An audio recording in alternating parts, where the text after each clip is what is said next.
Pernah nggak sih ngerasa pikiran kita itu kayak lagi ada di dua kutub yang bener-bener beda?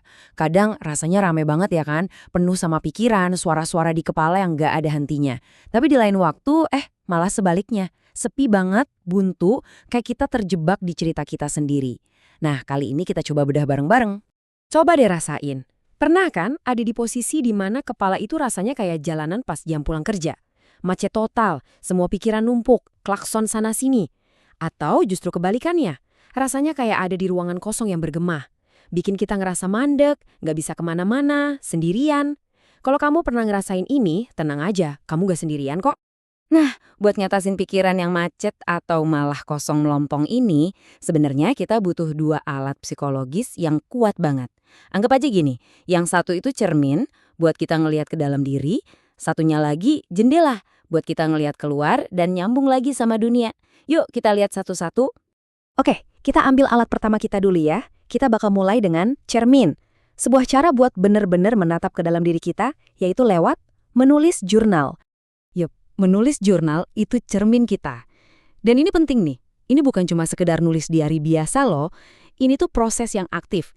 Kita sengaja menumpahkan semua isi kepala, semua benang kusut yang ada di dalam ke atas kertas. Dengan cara ini, kita bukan cuma ngamatin pikiran kita, tapi kita secara aktif ikut ngebentuk dan nyusun ulang rumah pikiran kita sendiri. Dan dampaknya, wow, ini bukan cuma soal mental, tapi juga nyampe ke fisik. Ada sebuah penelitian keren yang nemuin kalau 76% pasien praoperasi yang rajin nulis jurnal itu bisa sembuh total cuma dalam 11 hari. Angka ini jauh banget ngalahin mereka yang nggak nulis jurnal. Ini bukti nyata kan betapa kuatnya hubungan antara pikiran yang kita ekspresikan dengan kesehatan tubuh kita? Jadi gimana sih cara kerjanya? Kok bisa sekuat itu? Pertama, ada yang namanya cognitive offloading. Bayangin aja RAM di komputer kita kepenuhan. Nah, nulis jurnal itu kayak mindahin semua file yang berantakan itu ke hard disk eksternal. Langsung plong kan? Kedua, regulasi emosi. Ada istilah kerennya, beri nama untuk jinakan. Begitu kita bisa ngasih nama ke perasaan kita, pusat rasa takut di otak kita langsung lebih tenang. Dan yang paling penting, agensi naratif. Kita jadi sutradara, bukan lagi cuma penonton pasif dari film pikiran kita. Kita yang pegang kendali ceritanya. Oke, cermin udah kita pegang. Kita udah lihat ke dalam. Sekarang, waktunya kita buka jendela kita. Karena kalau kita cuma ngaca terus, kita juga butuh jendela buat ngelihat dunia di luar sana. Nah, disinilah peran puisi masuk. Yap, membaca puisi itu jendela kita. Beda banget sama nulis jurnal yang sifatnya mengeluarkan, membaca puisi itu sebaliknya, kita memasukkan. Ini adalah momen di mana kita dengan sadar membuka pintu dan mempersilahkan kebijaksanaan, keindahan, dan pengalaman orang lain buat masuk ke dalam diri kita. Kita jadi terhubung sama sesuatu yang jauh lebih besar dari diri kita sendiri. Pernah nggak kamu lagi baca sesuatu, entah itu buku atau puisi, terus tiba-tiba kamu berhenti dan mikir, wah, ini gue banget, kok dia bisa tahu ya? Nah, perasaan itulah yang disebut sambaran petir pengakuan.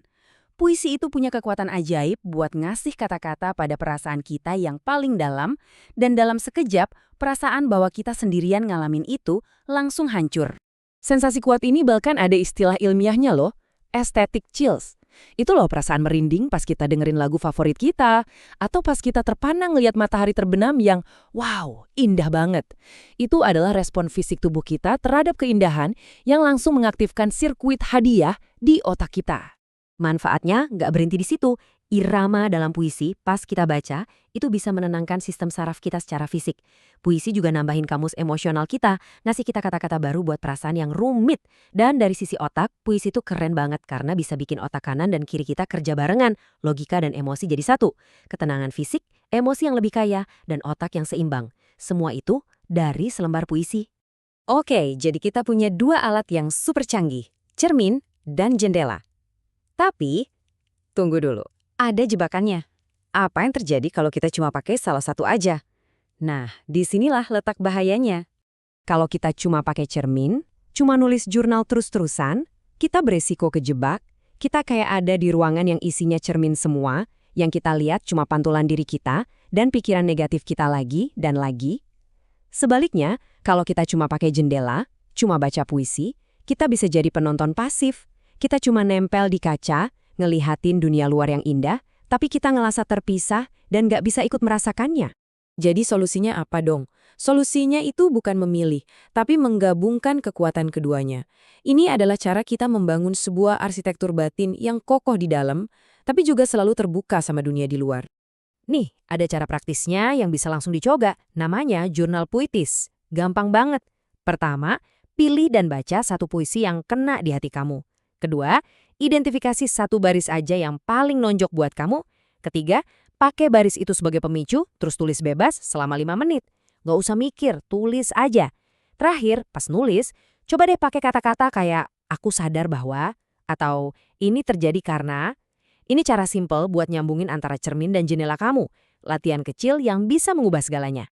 Jadi sebagai rangkuman, biar makin jelas, kita bisa lihat perbedaannya di sini.